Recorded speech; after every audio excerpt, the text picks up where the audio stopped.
Բարև ձեզ հարգելի գործընկերներ, ինչպես գիտեք, վերջերս հայկական պատվիրակությունը վերադարձել է Ստրասբուրգից հերթական լիագումար նստաշրջանին մասնակցելուց։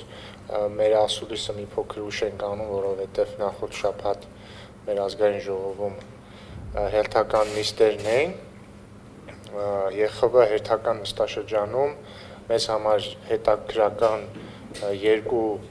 զեկույց է քննարկվել, առաջինը Հայաստանում արտահերթ խորհրդարանական ընտրությունների վերաբերյալ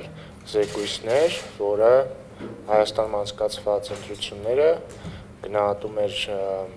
մրցակցային եւ լավ կազմակերպված եւ ըստ էության սա արդեն երկրորդ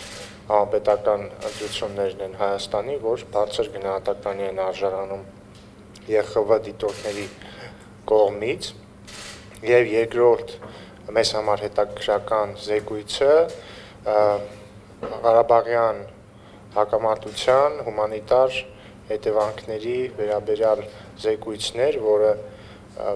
ամիսներ շարունակ էր պատրաստվում եւ այս զեկույցում տեղ են գտել ըստ էության բոլոր այն մտահոգությունները, որ մենք ունեինք եւ այն կետերը, որոնք կուզեինք, որ այս զեկույցում լինեն, մասնավորապես զեկույցում ֆիքսվում է, որ պատերազմը հակամարտող կողմերի ԵԽ անդամ լինելուց ստանձնած պարտավորությունների խախտում է եւ ԵԽԽՎ-ն պետք է ուսումնասիրի այդ հարցը, ֆիքսվում է Թուրքիայի աջակցությամբ կամ Թուրքիայի մասնակցությամբ սիրիացի վարձկանների տեղափոխումը Ղարաբաղ եւ մասնակցությունը պատերազմին, ֆիքսվում է եւ հստակ կոչ է արվում Ադրբեջանին անհապաղ վերադարձնել բոլոր հայ ռազմագերիներին եւ այլ պահվող անձանց անկախ տարատեսակ հանգամանքներից կամ անկախ այն կարգավիճակից, որ տրված են այդ անձանց Ադրբեջանում, խոսվում է նաև հայկական մշակութային ժառանգությանը սպառնացող վտանգների մասին, դատապարտվում է Ադրբեջանում ծավալվող այդ կեղծ ալբանական թեզի գոյությունը եւ անդրադարձ կա նաև Ադրբեջանում պաշտոնական եւ բարձր մակարդակով օգտագործվող ատելության խոսքին, սրանք հիմնական կետերն են, բայց բնականաբար շատ ավելի ծավալուն զեկույց է, այսքանը հակիրճ ներկայացրեցի եւ կարող եմ պատասխանել ձեր հարցերին, եթե իմ գործընկերները հավելելու բան չունեն։ Անցնենք հարցերին, կան հարցեր։ Խնդրեմ ներկայացեք։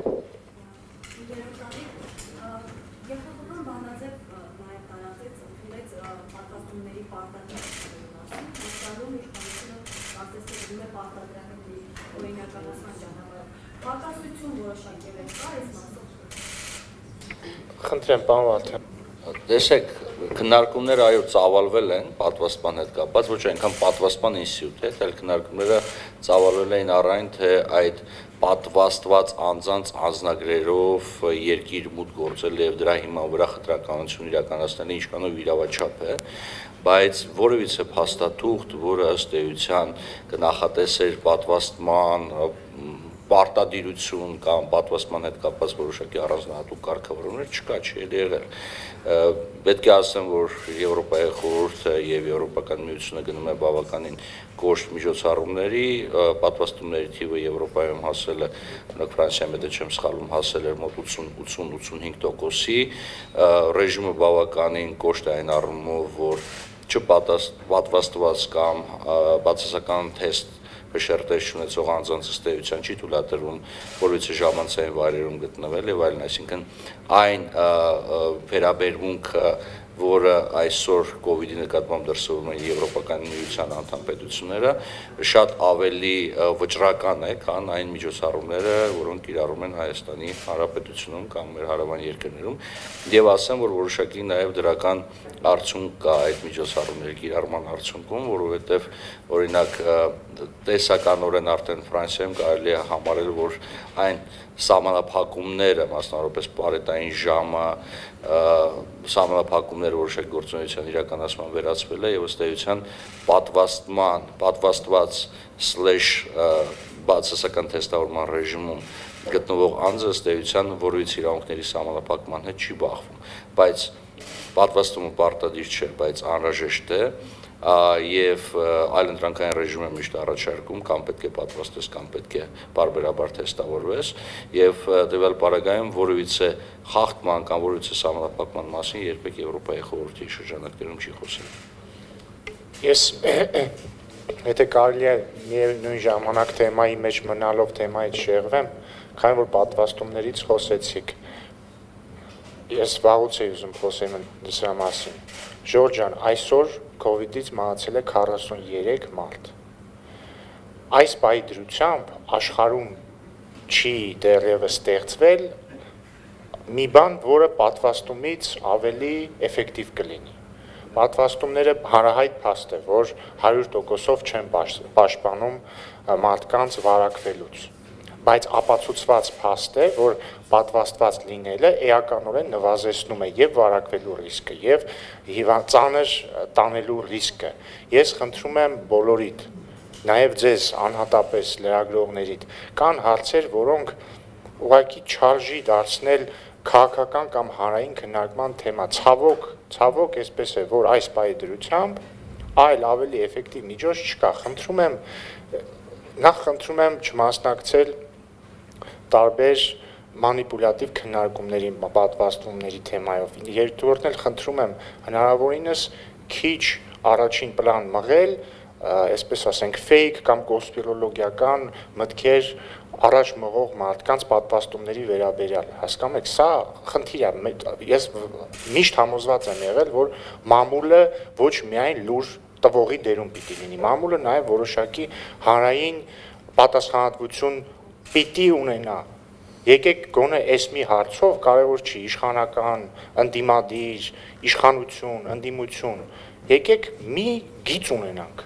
43 մարդ է զոհվել այսօր COVID-ի պատճառով։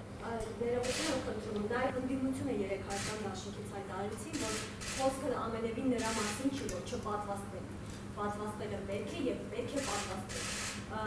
Խոսքը նրա մասին է, թե արդյոք մարդը պիտի ոչ թե պարտադրանքով, այլ գիտակցված լինի։ Շատ ներողություն, ես հարցը հասկանում եմ։ Հարցը հասկանում եմ։ Թեստավորումը լինի ոչ թե բնակչի հաշվին, այսպես ասած, մարդու հաշվին, որը ոստանում է, ասած X գումար, որ այնքան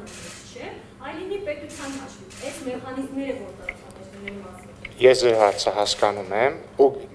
իրական շատ ենք շեղում թեմայից, բայց սա շատ կարևոր թեմա է։ Նախ թեստերի մասով։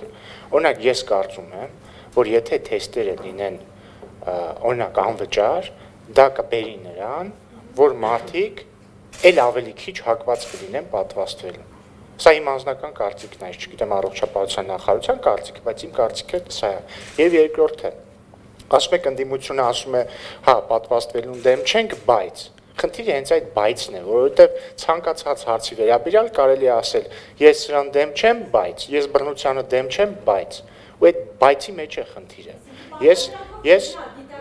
նախ խոսքը պարտադրանքի մասին չի, չկա պարտադրանք այն առումով, որ բոլորը պարտավոր են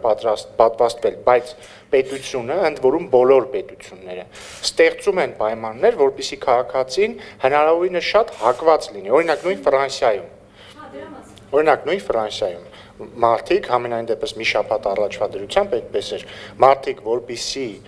օրինակ հնարավորություն ունենան գնալ սրճարան կամ ռեստորան, նրանք պետք է կամ պատվաստված լինեն, կամ 72 ժամվա մեջ արած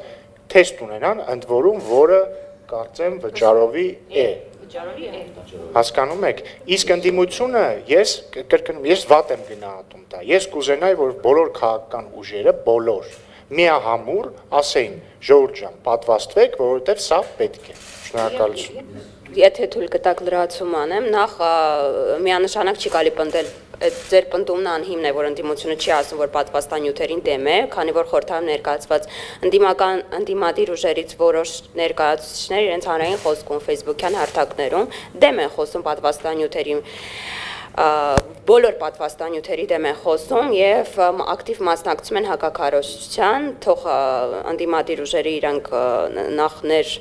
թիմային ներֆրակցիոն խնդիրներ այս հարթակում լուծեն, հետո հանդես գան միասնական կոչով եւ երկրորդը հիմա ընտրություն է ոչ թե պատվաստվելու եւ չպատվաստվելու, այլ ապրելու եւ չապրելու, որովհետեւ ես լինելով բժշկական հանրույթի հետ շատ հաճախ շփվող մարդ կարող եմ պնդել, որ արդեն 3 օր է ռեանիմացիոն ամբողջ մահճակալային ֆոնդը զբաղված է եւ մարդիկ պարզապես հայտնում են ռեանիմացիայում բացարձակ պատվաստանյութերին դեմ գնալու արդյունքում, որովհետեւ ոչ մի պատվաստված անձ չի հանդիպում ռեանիմացիայում, այսինքն մենք հիմա ընտրություն ենք անում ապրել չապրելու միջև։ Չկա Հայաստանի Հանրապետությունում պատվաստանյութից մահացած անձ։ Հայաստանի Հանրապետությունում չկա Հայաստան, այդ ապատեղեկատվություն է տեսնում եք, դուք հիմա անդիմադիր մամուլի ներկայացուցիչ մի պնդում եք անում, որը չի համապատասխանում իրականությանը եւ դուք դա ոչ շորտ Հայաստանի Հանրապետությունում պատվաստված անձինք չեն մահանում եւ Հարգելի լրագրող, թույլ տվեք, որպեսզի պատգամավորը պատասխանի հարցին։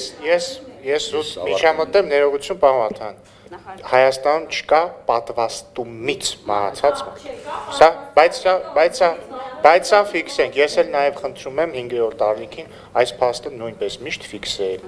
Հանրության տեղեկացնել, որ Հայաստանում պատվաստանյութից ոչ ոք չի մահացել, որ պատվաստանյութերը մաքսիմալ անվտանգ են եւ որ մեզ բոլորիս խուսափելու համար մեր հայրենակիցների մահերից պետք է պատվաստվել։ Երբ որ պատվաստանյութերը առաջին անգամ Հայաստանում հայտնվեցին, ես երբ հնարավորություն եղել է պատվաստվել եմ։ Եվ նաև ուզում եմ մի բանի վրա էլ ուշադրություն դարձնել։ Օրինակ, որոնք են այն երկրները, որ օրինակ Հայաստանում համարվում են զարգացած։ Ասենք Դանիան համարվում է զարգացած երկիր, Շվեդիան համարվում է զարգացած երկիր։ Այդ երկրներում պատվաստումների տոկոսը 80-ից ավել է։ Եվ եկեք համաձայնվենք, որ եթե Դանիայում օրինակի համար են բերում Դանիան, որը աշխարհի ամենաբարեկեցիկ երկրներից է, եթե Դանիայում բարեկեցիկ են, նշանակում է ինչ որ բաներ ճիշտ են անում, չէ՞։ Տրամաբանական կլինի մտածել, որ նաև ճիշտ է, որ քաղաքացիների մեծամասնությունը պատվաստված է։ Այսքանով Լրություն։ Ես իմ կարծիքը հայտնեցի թե։ Շնորհակալություն։ Ես շատ կարճ էլի եթե թույլ տաք, շատ կարճ։ Իրավական տեսանկյունից թեստավորումը հավասարաժզոր այլընտրանք է պատվաստմանը։ Սա ասում ենք նրա համար, որպեսզի բոլոր ունենան հավասար հնարավորություններ, մարդն է որոշում պատվաստվի թե ոչ։ Բժշկական տեսանկյունից պատվաստումը առողջապահության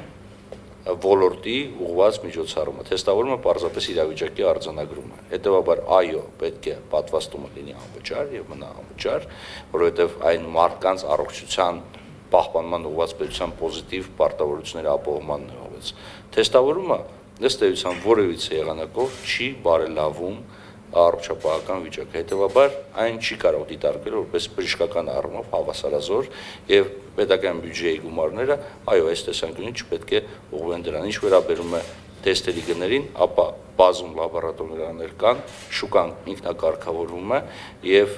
ելնելով նրանից, թե մարդիկ ինչքանով կպատվաստեն, ինչքանով կդիմեն թեստավորման, դրանից ելնելով նաեւ գնագոյությունը կբարձ։ Եթե ինչ որ խնդիր եք հայտնաբերել, դա մեզ չէ,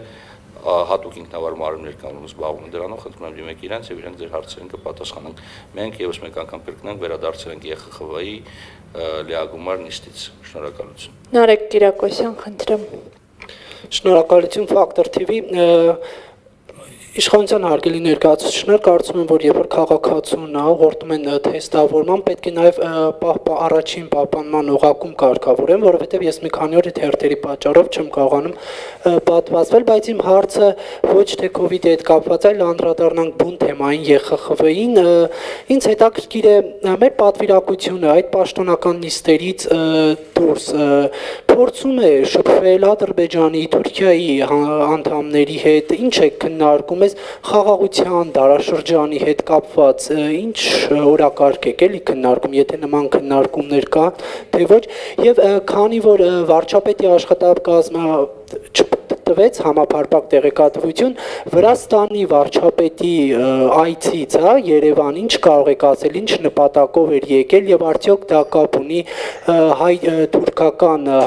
հարաբերությունների հետ կապված, մասնավորապես հանդիպումների առումով, որովհետեւ ինչպես գիտենք, առաջինը հենց հայտարարվեց, որ Վրաստանի վարչապետ միջնորդել, ամենայն դեպս Էրդողանը նման հայտարարություն արեց, որ Վրաստանի վարչապետը նշել է, որ Երևանից հանդիպման ցանկություն կա, շնորհակալություն։ Շնորհակալություն, սկսենք վերջից, դուք իրավացի եք, որ նշեցիք, որ ամենայն դեպս Էրդողանի կողմից այդպիսի հայտարարություն եղավ, Հայաստանի կողմից այդպիսի հայտարարություն չի եղել եւ Մանեկ Գևորգյանը չհերքեց։ Եվ կառավարության կողմից համապատասխան մեկնաբանություն եղել է Վրաստանի վարչապետի այցի հետ կապված կարծում եմ պիտի կառավարության համապատասխան բաժնին դիմեք կամ վարչապետի մամուլի խոսնակին կապված Ստրասբուրգում թուրք կամ ադրբեջանցի պատգամավորների հետ շփումների մասին բարևից այն կողմ չի եղել որևէ շփում բովանդակային, ինչպես միշտ է, այսինքն ինչպես նախկինում էր, այնպես էլ հիմա է այդ առումով, իսկ ձեր հարցի սկզբում արված ակնարկի վերաբերյալ, այսինքն հերթերի եւ այլն, կարծում եմ այս ասուլիսից հետո կարող ենք խոսել այդ թեմայով եւ հասկանալ, ինչպես կարելի է լուծել այդ խնդիրները։ Ռուբինյան, երբ որ մենք խոսում ենք խաղաղության դարաշրջան բացելու մասին, արդյոք չպետք է նաեւ փորձել փակ դռների հետևներում, միջանցքներում նաեւ քննարկումներ սկսել, թե ի վերջո այս երկու երկրները իրարից ինչ են ուզում, որովհետեւ շատ հարցեր լուծվում են պաշտոնական հայտ արարողակարգից դուրս։ Կարծում եմ նման շփումների արդյունավետությունը նույնպես չի կարելի բացառել, բայց դուք կոնկրետ հարց տվեցիք, արդյոք այդպիսի շփումներ եղել է եւ պատասխանն է ոչ։ Շնորհակալություն, ներկայացեք ընտրում։ Երկու հերոստանգերություն, ես ուզում եմ նախորդ թեմային անդրադառնալ, փաստորեն ասում եք, որ միակ արդյունավետ միջոցն է, բայց մարդկանց չեք կարողանում համոզել եւ բժշկական հանրությունը չի կարողանում համոզել, որովհետեւ երբ այդ մարդը երթևեկում է քաղաքային տրանսպորտով, տեսնում այնտեղ հակահիգենիկ վիճակը, 2-3 տարի առաջվա անձրևից ցեխից դարձած անձրևաջրից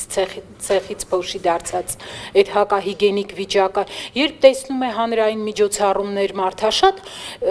եւ ոնց որ թե անընդհատ շեշտը դրվում է պատվաստման անհրաժեշտության անխուսափելիության վրա լրջությունը դրա կորում է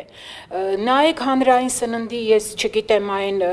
դրսի փողոցների այդ ոտքի վրա թխվող ինչ որ նայեք այդտեղի հակահիգենիկ վիճակը այդտեղից վիրուս վարակ չի տարածվում, այդտեղից օրական հազարավոր մարդիկ են օգտվում եւ դա չի վերահսկվում։ Նայեք մարդիկ ինչ ձեռքով են, ինչ ձեռքերով են կարկանդակ թխում, հաց թխում, դա առհասարակ վերահսկողությունից դուրս է։ Դա թողնվել է մի կողմ, համաճարակային վիճակում թողնվել է մի կողմ ու հիմա ասում եք պատվաստվեք, որ պաշտպանվեք։ Շնորհակալ եմ հարցի համար։ Հարց չէր դիտարկում եք, բայց պատասխան է իրականում, շատ կարևոր դիտարկում էր, որ ասում եք օրինակ շեշտը դնում եք, բայց չեք կարողանում համոզել։ Դեպա որ լրագրողներն էլ մասնակցեն, ընդ որում ամենայն հարգանքով եմ էլի սա ասում, որ լրագրողներն էլ մասնակցեն այսպես ասենք, պատվաստումների վերաբերյալ